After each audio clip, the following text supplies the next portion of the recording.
Muy buenas tardes, saludos a todos, eh, en todos los países del continente y también los que están participando desde España eh, en la reunión La Ruchista Semanal. Quiero empezar con un informe que nos llegó hoy de una conversación que tuvo el presidente Biden eh, en la Casa Blanca con un grupo de senadores.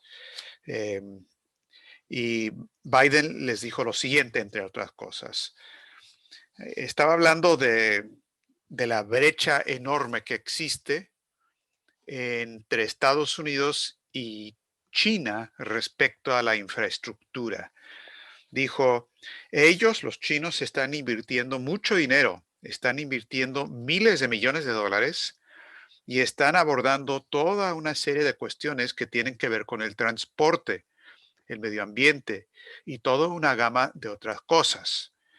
Ellos tienen una nueva iniciativa grande sobre ferrocarriles y ya tienen trenes que corren a 225 millas por hora de manera muy fácil. Luego explicó que había tenido una conversación el día anterior con el presidente Xi que duró 2 horas, cosa que no sabíamos, y eh, Biden le dijo a los senadores, ellos, ustedes ya saben, si no nos movemos nosotros, ellos nos van a comer el mandado. Cierra comillas.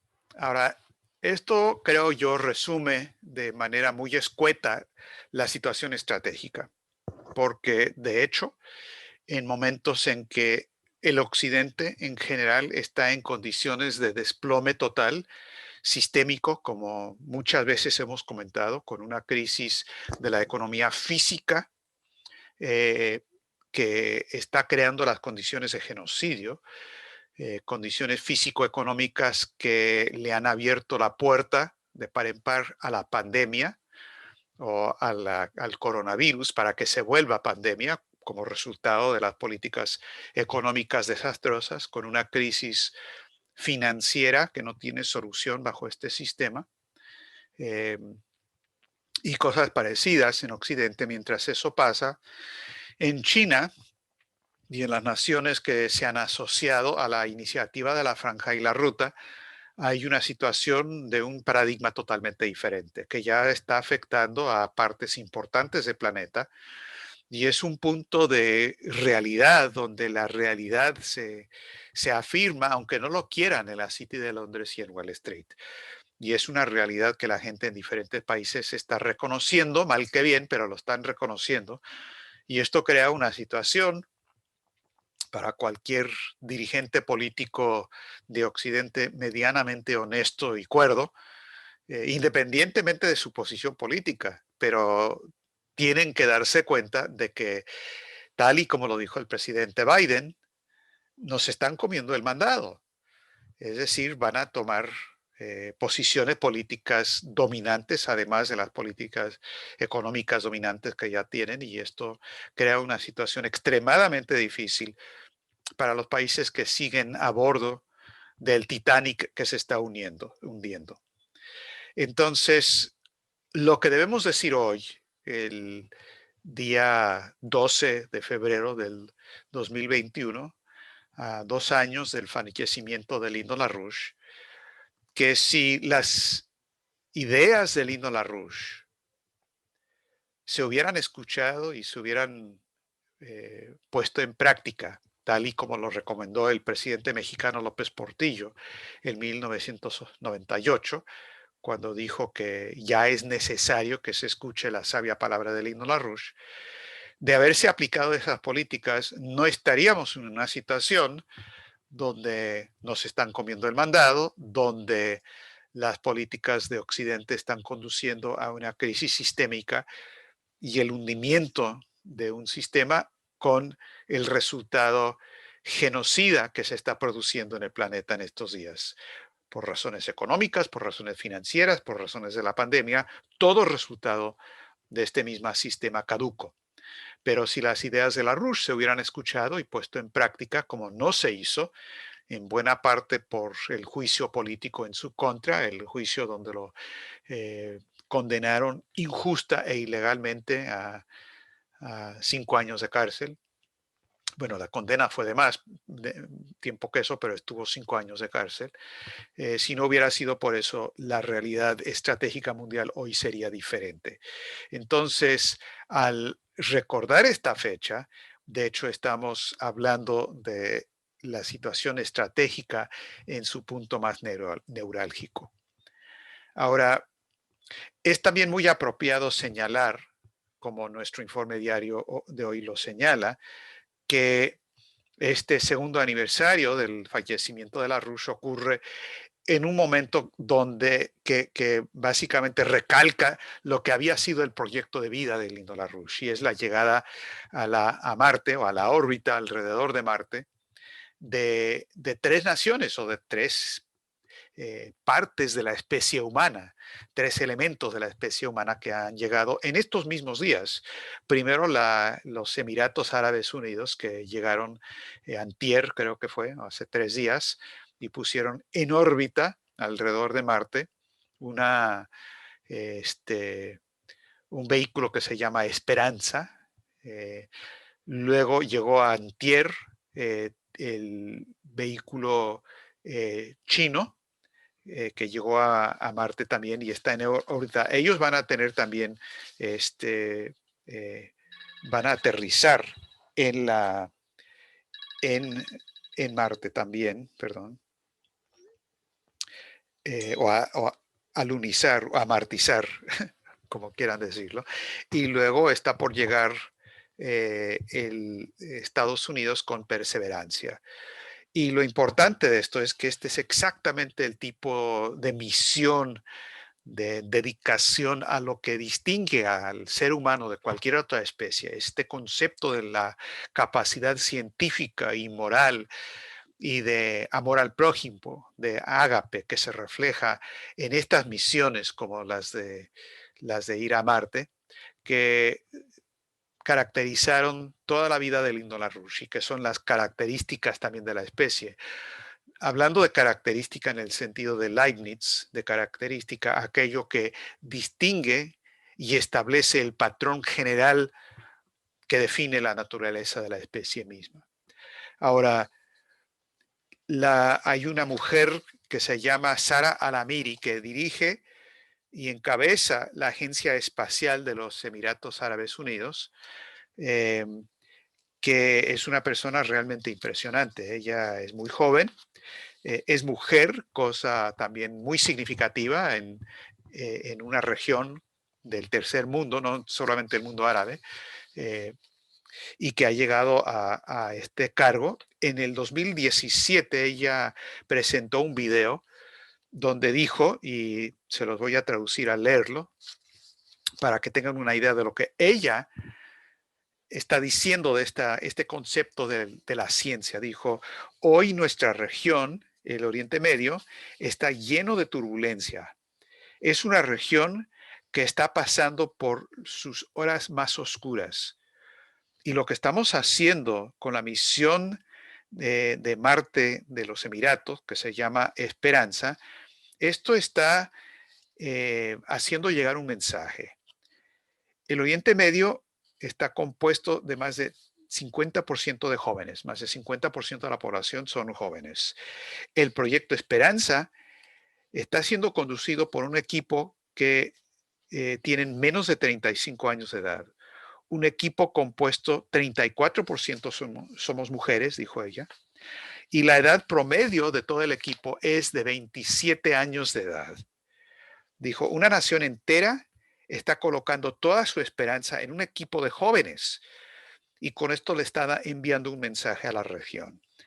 Ella dijo, la ciencia para mí es la forma más internacional de colaboración.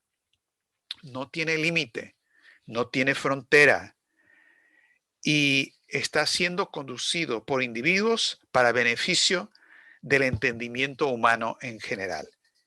Cierra comillas. Bueno, esto refleja realmente la idea totalmente coherente con la idea, la idea matriz, la idea madre de Lyndon LaRouche de toda su vida, que hoy celebramos en su segundo aniversario de su fallecimiento como el concepto necesario eh, para salir de la crisis que hemos indicado. Ahora, esto es exactamente lo que está detrás también de una iniciativa que lanzaron los jóvenes larruchistas a nivel internacional, en particular, como escucharon ustedes la semana pasada, los jóvenes iberoamericanos que están aquí presentes, y en efecto han redactado una declaración que le voy a dejar a Carolina Domingos que nos explique más de esto en la parte de la discusión, pero una declaración internacional extremadamente importante porque toma este segundo aniversario de la muerte de LaRouche para lanzar una iniciativa para que se estudie la sabia palabra de Lyndon LaRouche en todas las escuelas, en todas las universidades, en todas las facultades del planeta entero, como lo necesario para llevar adelante este proyecto de vida de LaRouche, pero ahora por los jóvenes que tienen la responsabilidad del futuro en sus manos. Eh, Hay mucho más que decir y espero que varios de los que están llevando adelante esta iniciativa nos hablen más de eso dentro de un momento, pero quiero eh, juntar esta parte de la discusión, lo de los Emiratos Árabes Unidos, lo de los jóvenes larruchistas, con lo que dijo el propio Lyndon LaRouche. Y bueno, lo dijo muchísimas veces en su vida, lo dijo constantemente para organizar un movimiento siempre de jóvenes, a veces jóvenes que pues envejecimos un poco a lo largo de los años, pero nunca pudimos ser tan jóvenes como LaRouche en su perspectiva.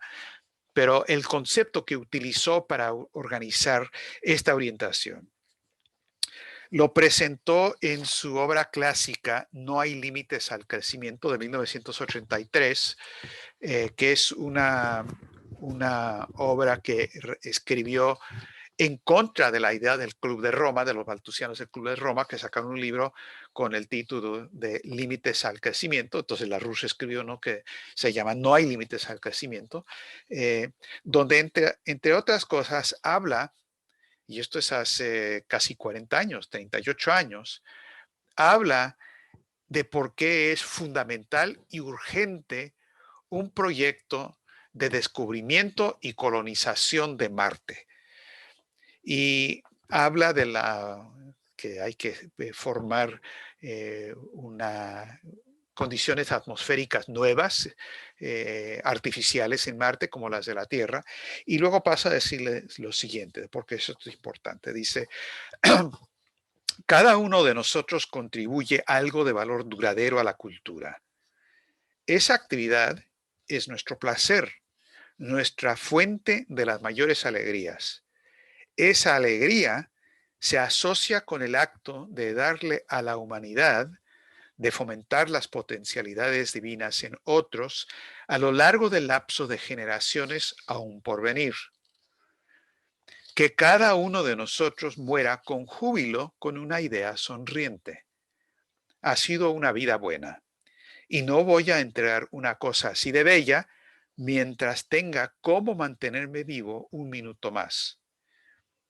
A veces es necesario arriesgar la vida, pero solo para que otros y el bien puedan vivir después de nosotros. Podemos entregar nuestra propia vida voluntariamente solo por la causa de la vida y por el bien que la vida ha de lograr. Por esa razón, concluyó LaRouche, sembraremos bosques en Marte. Y bueno, creo que esto resume la situación que enfrentamos en la parte esencial. Eh, en estos mismos días, hoy, la EIR, Executive Intelligence Review de LaRouche, ha anunciado la publicación de un informe especial sobre el fascismo verde, sobre el gran reajuste o reseteo, que es un gran salto hacia atrás, no hacia adelante. y es un documento de 70 páginas que explica esto desde la perspectiva de la ciencia de la economía física de Lyndon LaRouche, es decir, de la manera que nadie puede hacerlo salvo nosotros. Y esto también ya se está traduciendo al español, por lo menos partes ya se han iniciado, y creo que va a ser un documento fundamental para orientar lo que es la batalla estratégica en este momento, justo cuando Biden ha anunciado la agenda verde 100% con el regreso al Acuerdo de París, y cuando, si se sigue en esa dirección, no solamente China, sino el resto del planeta, pues nos va a comer el mandado a todo Occidente, porque vamos a terminar en un desplome económico más profundo de lo que hemos visto desde el siglo XIV, y también en condiciones de guerra y provocación de guerra extremadamente peligrosas, que pueden conducir también a la eliminación de la especie misma. Obviamente, si llegamos a una guerra termonuclear, ese va a ser el caso. Ahora, en ese sentido, entre todas las cosas que han ocurrido estratégicamente en estos últimos días, quiero recalcar, como lo hizo Helga Sepp-LaRouche en su videoconferencia internacional de esta semana, que el gobierno entrante de Biden, colocado ahí a través de toda una serie de acontecimientos muy cuestionables en este último periodo, está promoviendo una agenda respecto a China y respecto a Rusia que es, como dirían mis amigos, tan peor como la de Pompeo. Es decir, es la política de Pompeo, pero realmente mucho peor. Una política de confrontación total, de provocación total, bajo órdenes del Imperio Británico, de la City y de Wall Street. Ahora, en ese sentido, hay declaraciones escalofriantes de esta semana del comandante del Comando Estratégico de Estados Unidos, es decir, una persona de gran jerarquía. Es un almirante, Charles Richard, que hizo la siguiente declaración en la edición de febrero de la revista Proceedings del Instituto Naval de Estados Unidos. Dijo lo siguiente: existe una posibilidad real de que una crisis regional con Rusia o con China pueda escalar rápidamente hasta convertirse en un conflicto que involucre armas nucleares, si es que ellos llegan a percibir que una pérdida convencional amenazará al régimen o al Estado. Consecuentemente, dijo, las Fuerzas Armadas de Estados Unidos deben cambiar su supuesto principal de que el uso de armas nucleares no es posible al siguiente supuesto: el uso de armas nucleares es una posibilidad muy real. Cierra comillas. Ahora, si esto no les da escalofrío, vayan al médico porque tienen un problema en su sistema nervioso. Esto es absolutamente espeluznante. Este es el jefe del Comando Estratégico que está diciendo que, aunque antes se decía que la guerra termonuclear es impensable, está diciendo es pensable y tenemos que prepararnos para eso. Esto no es totalmente nuevo. Esto es algo que viene desde los gobiernos de Bush y de Obama, con la idea de la revolución en los asuntos militares, que contempla la idea de que es posible, contemplable y por lo tanto posible, una guerra termonuclear limitada. Es decir, que se puede llevar a cabo una guerra nuclear, pero que se limite a cuestiones tácticas nada más y no escalar rápidamente. Ahora, primero, esto es extremadamente atrevido. Segundo, es falso, porque como lo han demostrado muchas veces expertos en el tema de cómo funciona la guerra termonuclear, gente como Ted Postol y otros, no hay tal posibilidad, porque la naturaleza misma de lo que sería un intercambio nuclear exige que uno responda inmediatamente con la totalidad de sus capacidades nucleares, porque si no va a quedar sin nada. Es decir, la capacidad de una respuesta, de una segunda respuesta a un ataque preventivo inicial del enemigo indica que uno tiene que lanzar todo en el momento en que uno percibe que está bajo ataque termonuclear. Entonces, la idea de una guerra táctica es una idea utópica, loca, desquiciada, pero que ahora se está volviendo la política oficial del gobierno de Biden. Ahora, no solamente eso, sino la política respecto a China en particular, eso está escalando. Hay declaraciones del Atlantic Council, el Consejo del Atlántico, que presenta las ideas del Imperio Británico y de Wall Street y la City, donde dicen que critica ferozmente a China y que hay que ver cómo logramos contener a China. Hay declaraciones de otras personas donde hablan de estos grupos políticos, donde habla de que tenemos que enfrentar quizás militarmente a China sobre el asunto de Taiwán. Esto lo dice un grupo de estudios de relaciones internacionales de Australia, un grupo bastante conocido, neoconservador, y así por el estilo. Ahora, también en la llamada que Biden tuvo con Xi Jinping, parte de la llamada, la única parte que había informado a la Casa Blanca hasta el informe de hoy es que había criticado muy duro a Xi Jinping sobre supuestas violaciones de derechos humanos en China, etcétera, etcétera. Pero ahora resulta que tuvieron una conversación de 2 horas, extremadamente interesante. Luego, como parte de las provocaciones, está el asunto de Rusia, está el asunto del caso Navalny, que es una manera que se ha armado. Esto es una provocación total por parte de agencias del exterior, de servicios de inteligencia del exterior, para provocar a Rusia con la idea de darle a Putin y a Xi Jinping el tratamiento Trump, es decir, tumbar su gobierno, cosa que hicieron aquí en Estados Unidos con todo lo que aconteció el 6 de enero. Entonces, eso es lo que es el caso Navalny.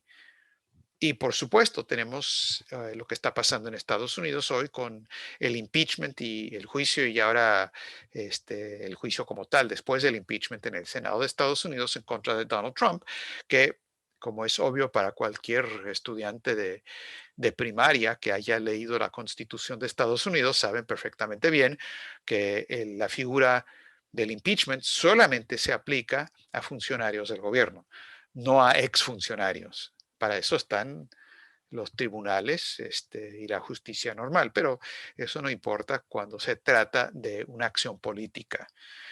Entonces, estos son los acontecimientos estratégicos extremadamente peligrosos que están ocurriendo justo en el momento en que las ideas de la RUS son más necesarias que nunca, y donde la posibilidad existe de lograr ese cambio de paradigma, como se ve claramente lo que está pasando alrededor de la situación de Marte. Ahora, quiero terminar esta parte de la discusión hablando un poco de las conspiraciones, porque siempre es una discusión, ¿no? La gente dice, bueno, pero ustedes creen mucho, nos dicen a nosotros, ustedes creen mucho, demasiado en las conspiraciones. Por ejemplo, ustedes dicen que lo de Navalny es una conspiración. Ustedes dicen que lo del 6 de enero es una conspiración, el ataque al Congreso de Estados Unidos.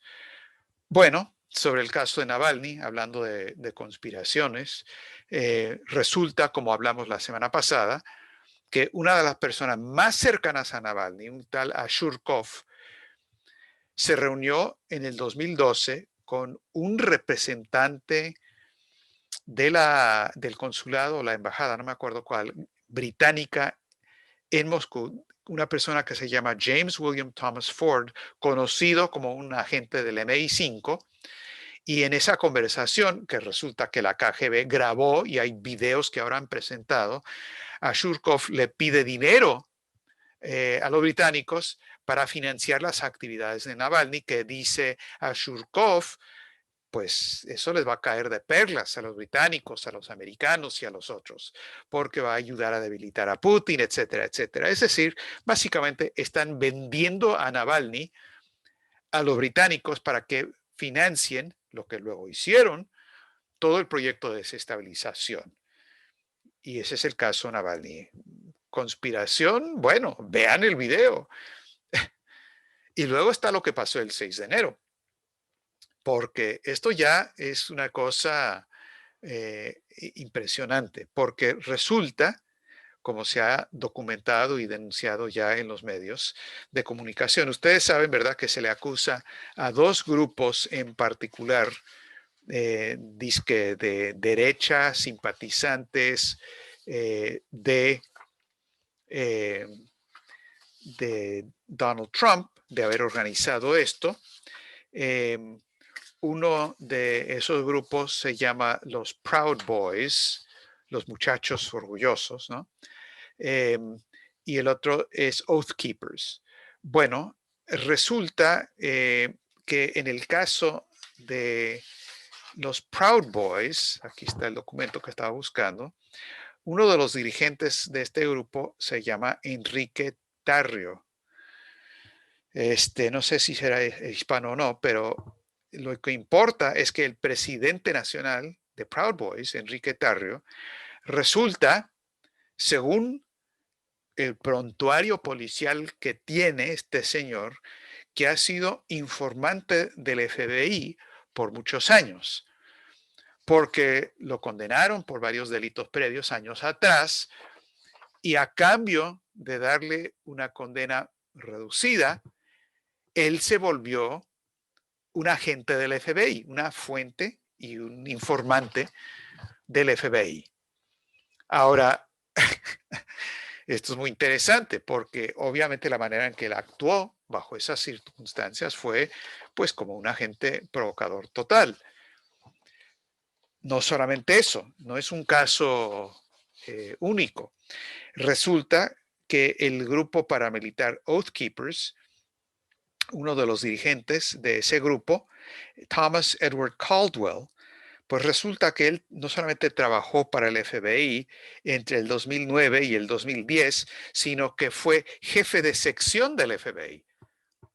Es decir, no lo reclutaron al FBI como informante, él fue y es agente del FBI y tiene autorización de máxima seguridad.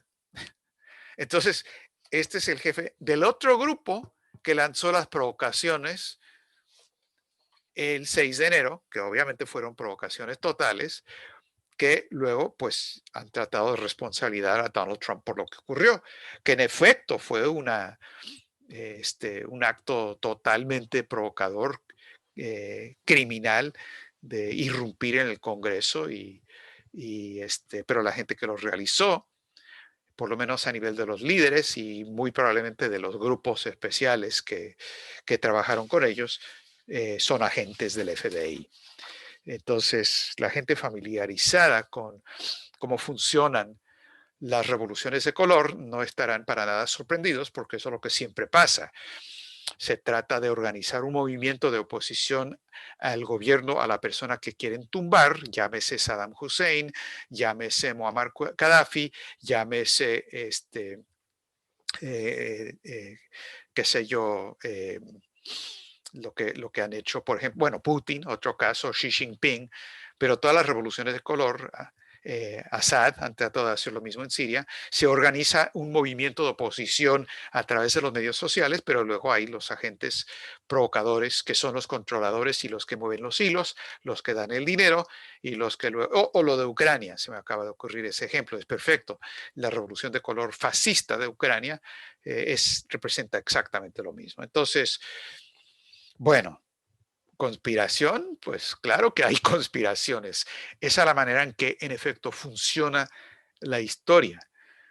Pero hay un punto metodológico más fundamental aquí, que es el que quiero mencionar en conclusión, y es ¿a qué se refiere la gente cuando hablan de supuestas conspiraciones? Bueno, dije, para preparar esta charla con ustedes, dije, bueno, voy a ir al internet, voy a ver qué dicen ahí, qué dicen que es una conspiración. En cualquier sitio, y entre los 2 o 3 primeros, lo que encontré es la siguiente definición de un sitio, si ustedes lo quieren buscar, que se llama significados.com. Entonces, los peritos de significados.com nos educan con la siguiente definición de una conspiración. Ojo, como teorías de la conspiración, se denomina el conjunto de suposiciones mediante las cuales se pretende dar explicación a un acontecimiento o una serie de acontecimientos de enorme trascendencia para la historia política, social y económica de un país. A ver, entonces la conspiración es plantear un conjunto de suposiciones que explican acontecimientos. Eso me suena a una hipótesis de Platón, ¿no? Pero es más explícito, pasa a decir, más que un hecho probado, las teorías de la conspiración son explicaciones alternativas a las versiones oficiales de los acontecimientos. Entonces, bueno, la explicación, la versión oficial del acontecimiento de la órbita de Marte, para seguir hablando de Marte, que había en los tiempos previos a Kepler o Gauss, eran pues la de Ptolomeo y de otros. Pero hay una explicación alternativa, diferente a la oficial, que claro, es una conspiración. Entonces Kepler obviamente creía en teorías de conspiración. Es más, él las inventó, habló de la gravedad. Y luego dice, para terminar, en las teorías de la conspiración hay una serie de principios comunes sobre los cuales se tejen sus hipótesis.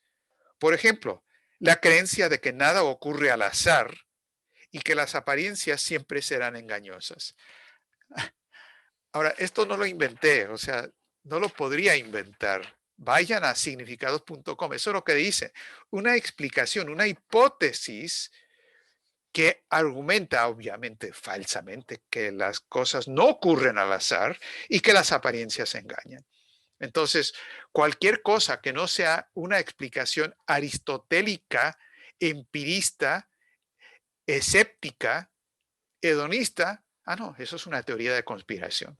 Entonces, bueno, si de eso se trata cuando acusan a LaRouche de siempre creer en las conspiraciones, sí, claro, conspiración es esa actividad intencional, voluntaria del hombre, en tanto especie, que es creativo y por lo tanto se está afinado con la manera en que el universo físico también sigue principios físicos universales, también creativos. Y a través de esa coincidencia de la manera en que el hombre piensa y la manera en que el creador creó el universo creado, eso capacita al hombre para entender cosas que no son visibles y que son las causas que expliquen lo que de otra manera sería simplemente las apariencias y lo que podría parecer cosas que ocurren al azar.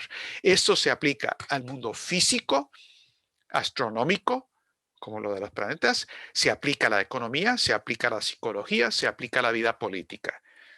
Y esa orientación de Lino LaRouche es la que tanta falta hace hoy en día. Y nos toca a nosotros, los seguidores de Lino LaRouche, no solamente seguir en esa misma dirección, sino, como dice la Declaración de los Jóvenes, hacer que crezca, que se expanda y mejorar esa actividad política con nuestras vidas y así aportar al significado universal de la especie. Nada menos que eso es nuestro cometido en este segundo aniversario de la muerte de Lino LaRouche.